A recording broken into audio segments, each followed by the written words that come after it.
ఏం curry prepare చేసుకోవాలో తెలియనప్పుడు లేదా మధ్యాహ్నం రైస్ ఏమన్నా మిగిలిపోతే ఇలాంటి రెసిపీ అయితే ట్రై చేసి చూడండి. చాలా టేస్టీగా సింపుల్గా అయిపోతుందండి. ఏం లేదండి, ఒక 4 ఎగ్స్ని అయితే కుక్కర్లో పెట్టి కొంచెం సాల్ట్ వేసి ఉడికించుకొని పక్కన వేసుకోవాలి. తర్వాత పొట్టు తీసేసి మధ్యలోకి కట్ చేసేసి పక్కన పెట్టేసుకోవాలి. ఒక బౌల్ తీసుకొని బౌల్లో రా ఎగ్ని అయితే పగలగొట్టేసుకొని వేసేసుకోవాలి.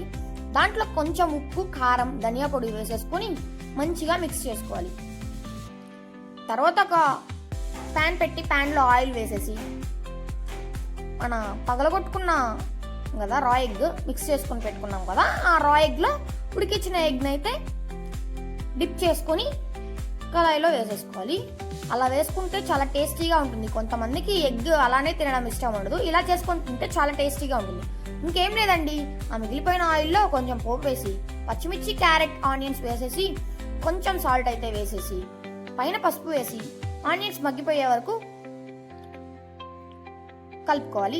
తర్వాత కొంచెం టమాటాస్ వేసి మగ్గిపోయిన తర్వాత మనం రా ఎగ్ మిగిలిపోతుంది కదా, అది వేసేసుకొని ఉప్పు, కారం, ధనియా పొడి వేసేసుకుని మిక్స్ చేసుకున్న 2 మినిట్స్ తర్వాత అన్నం వేసేసి మంచిగా కలిపేసుకొని పైన మనం ఎగ్ స్లైసెస్ పెట్టుకున్నామంటే చాలా టేస్టీగా ఉంటుందండి. ట్రై చేసి ఎలా వచ్చిందో చెప్పండి.